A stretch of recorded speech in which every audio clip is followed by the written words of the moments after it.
கர்த்தருடைய பரிசுத்த நாமத்திற்கு ஸ்தோத்திரம் உண்டாவதாக.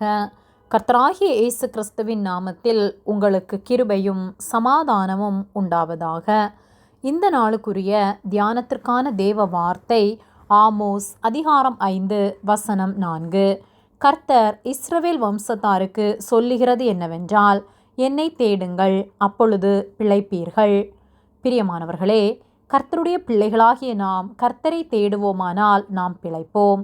கர்த்தரை விட்டுவிட்டு உலக மனிதர்களை தேடி எனக்கு உதவி செய்வதற்கு என் உறவினர்கள் இருக்கிறார்கள், அல்லது என்னுடைய படிப்பு என்னை காப்பாற்றும், என் பெலன் என்னை காப்பாற்றும், எனக்கு அந்தஸ்து இருக்கிறது என்று அதையே தேடி நாம் ஓடுவோமானால் ஒரு நாளில் அது நமக்கு உதவி செய்யாது. ஆனால் நாம் கர்த்தரை தேடும்போது, கர்த்தருடைய வார்த்தைகளுக்கு கீழ்ப்படிந்து அவரையே பற்றி கொண்டு நாம் வாழும்போது கர்த்தர் நிச்சயமாக நம்மை பிழைக்க பண்ணுவார்.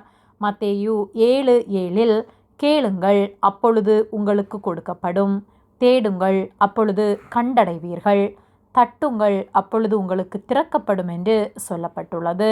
சங்கீதம் 27:8 தாவீது, என் முகத்தை தேடுங்கள் என்று சொன்னீரே, உம்முடைய முகத்தையே தேடுவேன் கர்த்தாவே என்று என் இருதயம் உம்மிடத்தில் சொல்லிற்று என்று கர்த்தரை தேடுகிறார்.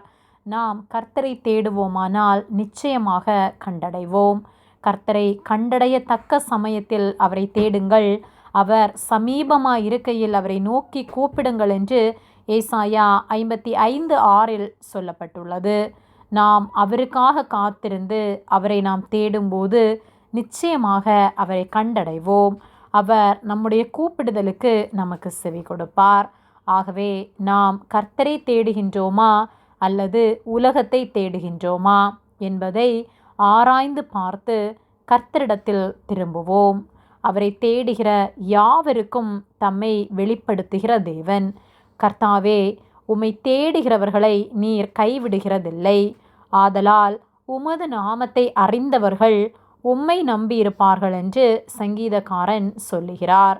அவருடைய நாமத்தை அறிந்த நாம் அவரை நம்பி இருப்போமானால் தப்புவிக்கப்படுவோம். ஆகவே ஒருபோதும் அவரை விட்டு விலகாமல் அவருக்கு கீழ்ப்படிந்து அவருக்கு பிரியமுள்ளவர்களாய் வாழ்வோம். அவர் நம்மோடிருந்து நம்மை பிழைக்க பண்ணுவார். ஆமேன். ஜெபம்.